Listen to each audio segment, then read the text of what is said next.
Times మాగలం ప్రజాపక్షం doctor V Hazrat Kumar గారు ఎన్నో వేల మందికి కంటి చూపు ప్రసాదించి రోగులకు అత్యాధునిక వైద్యాన్ని అందిస్తున్నారు. నిరుపేదలకు ప్రతిరోజు ఉదయం వైద్య సేవలు ఉచితంగా అందించబడును. వెంటనే సంప్రదించండి. విజేత కంటి వైద్యశాల, కెనరా బ్యాంక్ పక్కన, బాబు ఐస్ క్రీమ్ ఎదురువీధి, బృందావనం, నెల్లూరు. తెలుగుదేశం పార్టీ వాళ్ళు, కూటమి ప్రభుత్వం వాళ్ళు రోజుకో మాట మాట్లాడుతున్నారు. ఒకడేమో 300 కోట్ల స్కామ్ అంటాడు, ఒకడేమో 400 కోట్ల స్కామ్ అంటాడు. నిన్న ప్రభుత్వమే ఒక రిప్లై ఇస్తూ ఏం చెప్పింది, స్పోర్ట్స్ మినిస్టర్ ఏం చెప్పినాడు, ఆడదాం ఆంధ్రాకు కేటాయించింది కేవలం 119 కోట్లు అని చెప్పినాడు. కేటాయింపే 119 కోట్లు ఉంటే 400 కోట్ల స్కామ్ ఎట జరుగుతుంది? అంటే ఏమన్నా అసెంబ్లీకి మామూలుగానే పోతున్నారా, ఏమన్నా సేవించి పోతున్నారా? ఆరోపణలు ఆరోపణలు ఆరోపణలు, ఎన్ని రోజులు ఈ ఆరోపణలు, ఈ పనికి మాలిన ఆరోపణలు? ఆ 119 కోట్లు కూడా దేనికోసం ఎంత ఖర్చు పెట్టినారు, కలెక్టర్ల అకౌంట్లలో ఎంత ఇచ్చినారు, ప్రైజ్ మనీ రూపంలో ఎంత ఇచ్చినారు, కిట్ల రూపంలో ఎంత ఇచ్చినారు, టీషర్ట్ల రూపంలో ఎంత ఇచ్చినారని చెప్పి ఆన్ రికార్డు వాళ్ళ దగ్గర ఎవిడెన్స్ ఉంది కదా. కూటమి ప్రభుత్వం ఏర్పడి దాదాపుగా ఈ రోజుకి సంవత్సరం రోజులైంది. ఎన్నికల ముందర సంవత్సరం రోజులు ఏం ఏడ్చినారు?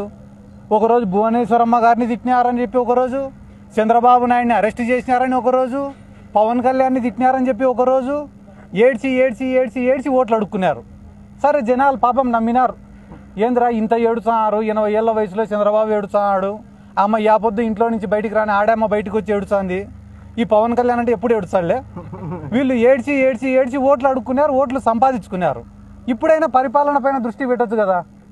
ఇప్పటికి 10 నెలలైంది. ఒరే అమ్మఒడి పథకం ఏమైందిరా, తల్లికి వందనం ఏమైందిరా అంటే, వల్లభనేని వంశీ మా వాళ్ళని తిట్టినాడట. మేము అడిగేదానికి నువ్వు చెప్పేదానికి సంబంధం ఉందా? ఒరే రైతులకు 20,000 రూపాయలు ఏమైనారా అంటే, పోసానికి ఇష్టం వెళ్ళి పచ్చిబూతులు తిట్టాడు మమ్మల్ని అంటాడు ఒకడు. ఒరే రేపు ఎల్లుండో మళ్ళీ అదేందిరా సిలిండర్లు ఏమైనారా అంటే, ఆడదాం ఆంధ్రలో 400 కోట్లు పోయినాయంటాడు. అంటే మనం అడిగేదానికి, ప్రజలు అడిగేదానికి, వాళ్ళు చెప్పేదానికి ఎక్కడ కూడా పొంతన లేదు. మీరు రాసి పెట్టుకోండి, ఇంకొక 4 ఏళ్ళైనా కూడా ఇవే బీద ఏడుపులు ఉంటాయి తప్ప ఈ రాష్ట్ర ప్రజలకు వాళ్ళు చేసేదంటూ ఏముండదు. ఈ రాష్ట్ర ప్రజలు కూడా ఏం చేశారు మొన్న ఎలక్షన్లలో, మేము పోయి అమ్మ వైసీపీకి ఓటేయండి అమ్మా అంటే, ఏసం పోనైనా వైసీపీకే అన్నారు తప్ప ఎవరు మమ్మల్ని వ్యతిరేకించలే, మాకేం ఎదురు చెప్పలే, మమ్మల్ని తిట్టను కూడా తిట్టలే ఓడు.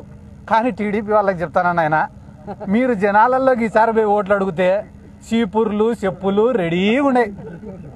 మాకు చెప్పినట్ట మీకు ఏ సంపోనైనా అని చెప్పరు, ఫస్ట్ కొట్టి చెప్పిసిరి, ఆ తర్వాతనే మీకు సమాధానం చెప్తారు. ఎందుకంటే చంద్రబాబు నాయుడుకి తెలిసిన టాలెంట్ ఏమరా అంటే వ్యవస్థల్ని మేనేజ్ చేయడం. అవి ఏ రకంగానైనా మేనేజ్ చేస్తారు. ఎందుకంటే మొన్ననే సంక్రాంతి పండగకి చూసినాను నేను.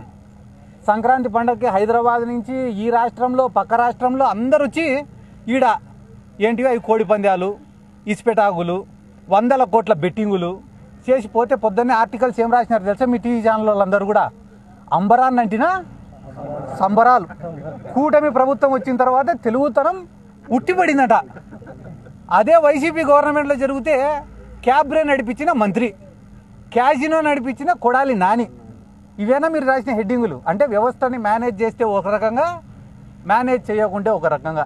ఎన్ని గ్రామాలలో అన్న టీడీపీ వాళ్ళ పతనం ఏడ ప్రారంభమైందో చెప్తా, మీరు రాసి పెట్టుకోండి. వైసీపీ 5 ఏళ్ళు అధికారంలో ఉన్నప్పుడు నష్టపోయింది వైఎస్ఆర్ కాంగ్రెస్ పార్టీ కార్యకర్త. మళ్ళీ ఈరోజు తెలుగుదేశం పార్టీ అధికారంలోకి వచ్చినాక పొద్దున్న నుంచి రాత్రి వరకు కేసులు పెడతాండేది వైఎస్ఆర్ కాంగ్రెస్ పార్టీ కార్యకర్తలు. ఆ మాయకుల జోలికి పోతే ఏమొస్తుందిరా? మీకు దమ్ముంటే నిజంగానే మైనింగ్లో ఎవడైనా దోచుకునిటేనో, లిక్కర్లో ఎవడైనా దోచుకుంటే వాళ్ళ జోలికి పోంటారా? పేదోళ్ళ జోలికి పోతే ఏమొస్తుందిరా? నాకు అర్థం కాలే.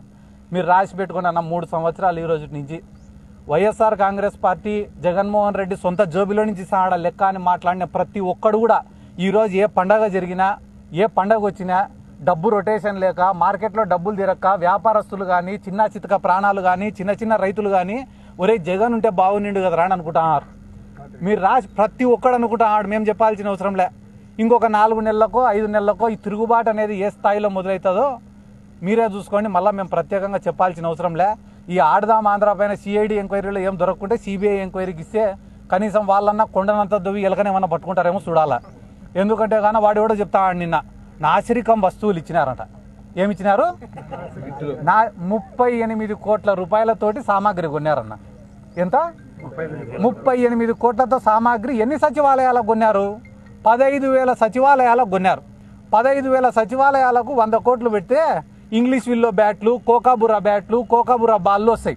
38 కోట్లతోటి 15,000 సచివాలయాలకు ఇచ్చేటప్పుడు రబ్బర్ బాల్ బ్యాట్లే వస్తాయి తప్ప క్రికెట్ బాల్ బ్యాట్లు వస్తాయా? వానికి ఏమైనా తెలివైన ఉండాలి కదా మాట్లాడేటోనికి. ఇంకా ఎక్కువ ఆడదాం ఆంధ్ర గురించి డేటా కావాలంటే చంద్రబాబు నాయుడు సీటు పక్కనే ప్రద్యుమ్న గారు అని చెప్పి ఒక ఆయన ఉంటాడు, ఐఏఎస్ ఆఫీసర్. ఆయననే టెండర్లు వేసింది కానీ, ప్రొక్యూర్మెంట్ జరిపించినది కానీ, ఈ ఆడదాం ఆంధ్రాని కండక్ట్ చేసినది కూడా ఆ ప్రద్యుమ్న గారే. ఆ ప్రద్యుమ్న గారిని ఈ చంద్రబాబు నాయుడు గారు ఒకసారి పిలుచుకొని పక్కన కూర్చోబెట్టుకొని ఏమన్నా సిద్ధార్థ రెడ్డి కానీ ఇంకొకరు కానీ దీంట్లో ఆడదాం ఆంధ్రాలో ఏమైనా తిన్నారా అంటే, సార్ పాపం ఒక 50,000 రూపాయలు టికెట్లకు ఖర్చు పెట్టింటాం సార్ వాళ్ళపైన. ఈ కర్నూలు నుంచి విశాఖపట్నానికి, విశాఖపట్నం నుంచి కర్నూలుకి పాపం ఆడ వాళ్ళకి భోజనాలు 2 పూట్ల పెట్టి పంపించినాం సార్, అంతకుమించి వాళ్ళకేం ముట్టలేదు సార్ అని చెప్తే చంద్రబాబు కూడా పొద్దున్నే ఇడిచిపెట్టండి పాపం వాళ్ళకేం టికెట్ డబ్బులు కూడా ఇచ్చినట్టు లేవంటాడు. కాబట్టి ఇటువంటి బోగస్ మాటలన్నీ మాట్లాడడం సాలిచ్చి ప్రతి నియోజకవర్గంలో ఈరోజు employment full Chandrababu Naidu government వచ్చినాక. ఏందిరా ఎంప్లాయ్మెంట్ అంటే స్టోర్ బియ్యం full, liquor syndicate full, belt షాపులు ఫుల్, నియోజకవర్గానికి ఒక పేకాట శిబిరం ఫుల్, శాండు ఫుల్. ఇంత ఉద్యోగాలు పెట్టుకునే అవకాశాలు లేవని చెప్పడం నిజంగా వైసీపీ తప్పు కూడా దీంట్లో ఉందని చెప్పి ఈ సందర్భంగా నేను తెలియజేసుకుంటూ, ఎందుకురా అంటే 130,000 ఉద్యోగాలు సచివాలయాల్లో జగన్మోహన్ రెడ్డి ఇస్తే ఏమన్నారు తెలుసా? ఇవి ఉద్యోగాలేనా అన్నారు. అవి కాదంట ఉద్యోగాలు. ఏంటిరా ఉద్యోగాలు అంటే బెల్ట్ షాప్. ఏం కిక్కుందిరా ఈ ఉద్యోగంలో అంటే ఆడుకోకూడదు. ఇంకొక మంచి ఉద్యోగం ఏందిరా అంటే స్టోర్ బియ్యం. ఆయన సీజ్ ది సిప్ అన్నాడు ఒక ఆయనేమో ఆడికి పోయి స్టోర్ బియ్యం పోతుందిరా తరలిపోతుంది సీజ్ ది సిప్ అన్నాడు. ఈడేమో ప్రతి ఒక్కటి సిప్పే పెట్టినాడు. ఫ్రెండ్షిప్లో చేసుకుంటారు ఇవన్నీ స్టోర్ బియ్యం అనేది.